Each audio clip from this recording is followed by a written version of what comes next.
Penelitian ini menganalisis implementasi kebijakan, pelaksanaan, kolaborasi tenaga kesehatan dan kader, serta tingkat penerimaan masyarakat terhadap layanan Posbindu PTM di Kota Banjarmasin. Kajian meliputi berbagai aspek seperti kebijakan, komunikasi, sumber daya, disposisi, struktur birokrasi, kepemimpinan, kolaborasi, dan kualitas layanan. Penelitian menggunakan metode campuran explanatory sequential design, yang melibatkan studi kualitatif dan dilanjutkan dengan studi kuantitatif, serta mengadaptasi kerangka fidelitas dengan populasi penelitian seluruh penyedia dan pelaksana mulai tingkat pusat hingga daerah di Kota Banjarmasin serta penerima manfaat layanan Posbindu PTM. Metode pengambilan sampel pada penelitian ini menggunakan teknik non-probability sampling yaitu purposive sampling. Sampel kualitatif berjumlah 68 informan yang terdiri dari kepala camat, kepala kelurahan, kepala puskesmas, dan penanggung jawab program PTM di puskesmas.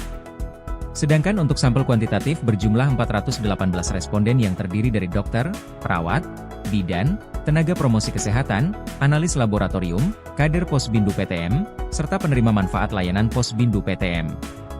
Adapun luaran dari penelitian ini adalah laporan hasil penelitian dan publikasi pada Pakistan Journal of Life and Social Sciences 2024. Hasil penelitian secara kualitatif menunjukkan perbedaan signifikan dalam dukungan dan kelengkapan kebijakan di berbagai tingkatan.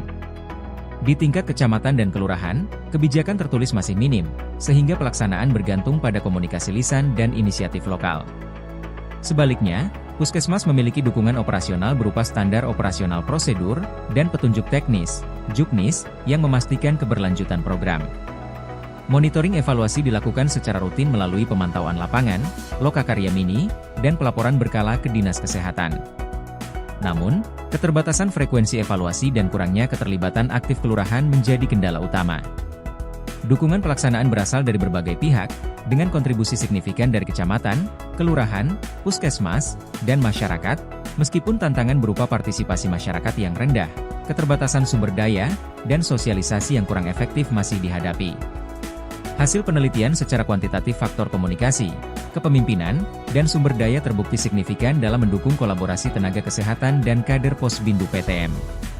Hasil menunjukkan bahwa mayoritas tenaga kesehatan memiliki pengalaman kerja 1-6 tahun, 71%, dengan pendidikan S1, 58,7%, yang mendukung kompetensi dan pemahaman mereka terhadap pentingnya kolaborasi.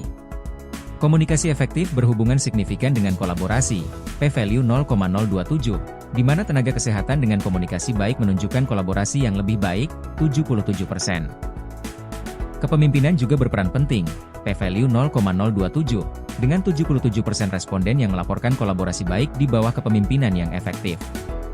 Selain itu, struktur birokrasi yang jelas dan sumber daya yang memadai berkontribusi signifikan terhadap kolaborasi tenaga kesehatan, P-value 0,018 dan 0,033. Sebaliknya, disposisi tidak menunjukkan hubungan signifikan terhadap kolaborasi, P-value 0,128. Tantangan utama meliputi kurangnya pelatihan komunikasi, keterbatasan sumber daya, hambatan birokrasi, dan keterbatasan waktu.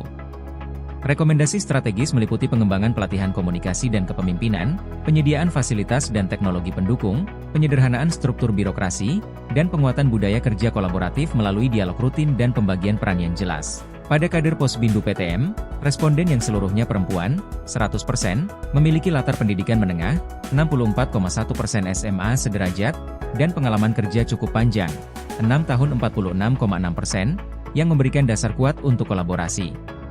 Hasil analisis pada kader menunjukkan bahwa komunikasi yang baik secara signifikan memengaruhi kolaborasi, P-value 0,022, dengan 82% kader menunjukkan kolaborasi baik.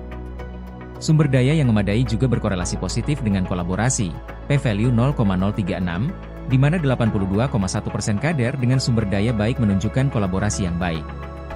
Selain itu, kepemimpinan yang efektif berkontribusi terhadap kolaborasi, P-value 0,034, dengan 79,5% kader di bawah kepemimpinan baik melaporkan kolaborasi yang lebih baik. Hambatan utama meliputi keterbatasan sarana komunikasi, pelatihan yang tidak merata, motivasi rendah, serta kepemimpinan yang kurang adaptif. Rekomendasi mencakup penguatan pelatihan komunikasi dan kepemimpinan, pengadaan sarana modern, peningkatan dukungan anggaran dan kemitraan, serta monitoring dan evaluasi berkala. Apresiasi kader juga disarankan untuk meningkatkan motivasi dan kerja sama tim. Pada responden penerima manfaat Pos Bindu PTM berjumlah 240 orang, dengan mayoritas perempuan, 91,25%, berusia 50 tahun, 34,2%, dan berpendidikan SMA sederajat, 41,7%. Hasil analisis menunjukkan hubungan signifikan antara aksesibilitas layanan dengan tingkat penerimaan, p-value 0,015, di mana 74,7% responden dengan aksesibilitas baik memiliki penerimaan layanan yang baik. Demikian pula, ketersediaan layanan menunjukkan hubungan signifikan, p-value 0,027, dengan 74,3% responden pada kelompok dengan ketersediaan layanan baik melaporkan penerimaan positif. Kualitas layanan juga memengaruhi penerimaan secara signifikan, p-value 0,020, dengan 75% responden pada kelompok dengan layanan berkualitas tinggi melaporkan tingkat penerimaan yang baik. Faktor utama yang memengaruhi penerimaan masyarakat meliputi aksesibilitas fisik, finansial, dan informasional, ketersediaan fasilitas dan tenaga kesehatan, serta kualitas layanan yang mencakup empati, responsivitas, dan keandalan. Tantangan seperti keterbatasan sumber daya, persepsi negatif masyarakat, dan hambatan sosial atau budaya mengurangi efektivitas layanan. Adapun rekomendasi mencakup penguatan kebijakan dan lintas sektor melalui dokumentasi kebijakan di tingkat kelurahan dan kecamatan. Kolaborasi lintas sektor untuk mendukung program Pos Bindu PTM secara lebih sistematis. Peningkatan kompetensi kader dan tenaga kesehatan melalui pelatihan komunikasi efektif dan kepemimpinan. Penyediaan sarana modern yang mendukung aktivitas Pos Bindu PTM. Peningkatan aksesibilitas dan kualitas layanan melalui pengadaan layanan mobile klinik untuk menjangkau wilayah terpencil. Standarisasi kualitas layanan untuk meningkatkan kepuasan masyarakat. Edukasi dan promosi kesehatan melalui edukasi berbasis komunitas untuk meningkatkan kesadaran masyarakat terhadap pentingnya deteksi dini dan pengelolaan penyakit tidak menular. Promosi melalui pendekatan budaya lokal untuk meningkatkan penerimaan masyarakat.